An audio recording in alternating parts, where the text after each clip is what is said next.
Ano? Akala ko ba mag-inuman pa tayo? Sabi nito kasi. Kaya nga, magiinuman pa tayo. Huwag niyo ako pinaghintay ha. Masama ako kung magalit. Sige, sino bang may pera sa inyo? Wala akong pera. Wala akong pera. Ikaw, pre. Uy, may bira ako, pre. Palagay mo sa akin. Magkano bang hiramin mo, pre? 200 lang, pre. No problem. Oh. O, sige. Sabi ko, 200 hiramin ko. Bakit 100 lang to? Oh. Wala na, oh. Ubus na, lighter na lang. Ay di, kulang ka pa sa akin ng 100. Kulang ka pa.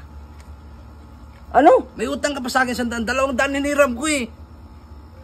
Ako na lang may utang sa'yo. Ikaw lang hiram sa akin. Eh siyempre, 200 hiniram ko sa'yo. 100 lang binigay mo sa akin. Di may utang ka pa sa akin 100. Mambihira naman buhay to, oh. Ako Diba? ang nagpahiram, ako nang may utang. Eh, 200 nga eh, hiniram ko sa'yo. Eh, 100 lang inabot mo ito. Aminin mo na, may utang kang 100. Uy, huwag ka nang magalit, pre. O sige, aminin nung una, pre, nga may utang ako ng 100. Eh, totoo naman talaga eh. May utang 100 eh. Quiet na lang ha. Ibibili ko na ito ng alag ha. Ha? Sige, pre. Nagtaka lang talaga ako, pre. Ako na nagpahiram. Ako na may utang. Ay, siyempre, pre. Ang hiniram niya 200. 100 lang ang binigay mo eh. Kaya may utang ka pa ng 100. Ayaw nang tumigil. Oh, pre. Pasensya na, pre. Huwag ka na kayo magalit, pre. Hindi tulong ko talaga sanay na may utang, pre. Ay, sakto na rin. Tama na yan. Teka lang. Pupuntahan ko ang pamangkin ko. Manghingi ako ng 100. 100 lang.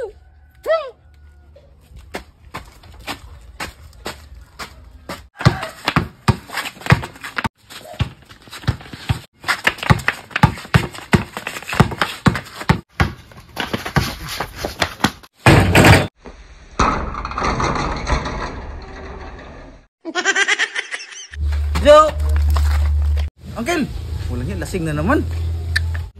Lasing ka na naman. May problema ako. Ano na naman yun? Pahingi ng 100. Anin mo? May babayaran akong utang. Nagkautang ka? Ikaw na utang? Yung kumpare ko kasi, nanghiram sa akin ng 200. O, tapos? Tapos ngayon, binigyan ko ng 100. Ako pang may utang. Ay, nagugulo na ko si Uncle. Teka lang, yung kumpare mo nanghiram sa'yo ng 200. Oo. Tapos, binigay mo 100 lang. 100 lang. Tapos ako pang may utang. Nanghiram ng 200. Binigay mo 100 lang. Ay, may utang ka ng 100. Oh, bayaran mo na, kaya. Salamat. Ayaw ko talagang makautang ako eh.